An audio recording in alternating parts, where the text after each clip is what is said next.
Jesus said, "Man cannot live on bread alone, but from every word that proceeds from the mouth of God." You're listening to Daily Truth.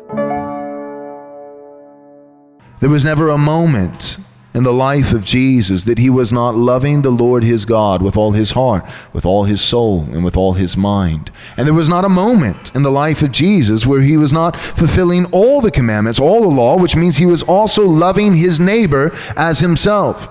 So in John chapter 8, when Jesus says to the Pharisees that they're children of the devil, Jesus is setting an example of what it is to love our neighbor.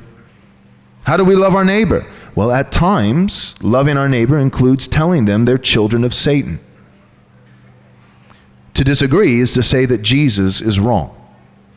I would caution you not to take that option. Jesus is not wrong. How do we love our neighbor?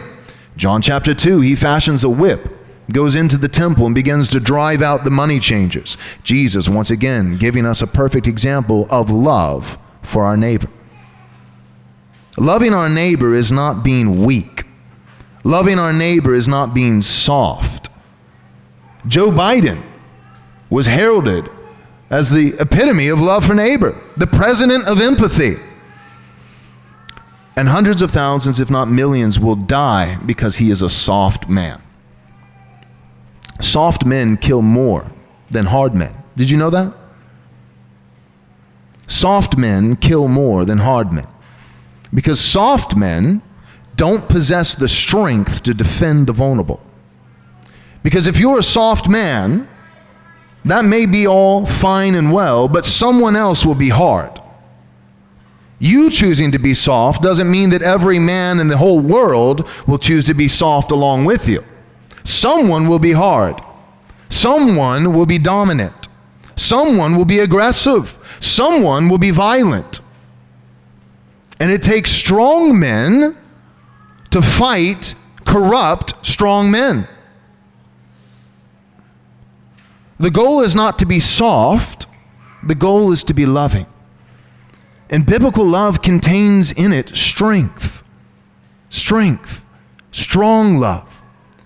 Jesus is the one who knelt down beside the woman who was caught in the midst of adultery and stopped her from being stoned by saying, "You who is without sin, be the first to cast a stone." And notice, it's the older men who go away first, and then the younger men. The older I get, the more aware I am that I'm a sinner. The older men, it doesn't take them quite as long to realize what Jesus is getting at, to realize that they're disqualified from judging this woman because they themselves are hypocrites and sinners too. But the point is, we see in Jesus mercy, but we also see in Jesus strength. Strong men are able to be strong for the people that they love, not strong towards them. That's an abusive man. That's actually often a weak man, an effeminate man. It takes his strength out on his own wife and children, that loses his temper. He doesn't even have the strength to master himself, to lead himself, much less to lead others. Self-leadership is in the Bible. If no other place, it's in the Bible when we find the fruit of the Spirit in Galatians, self-control. Self-control, another word for that would be self-mastery. To master the self, to be a good and successful leader of self. Self-control is not passivity. Self-control is not softness or weakness. It is strength harnessed. It is strength under control, under mastery. A strong man first leads himself, controls himself, and then he's able, by the grace of God, to wield his strength, not against those that he's been commissioned by God to lead and serve and love, but he's able to wield his strength not against them, but for them. Wait. Real quick, before you go, do me a favor.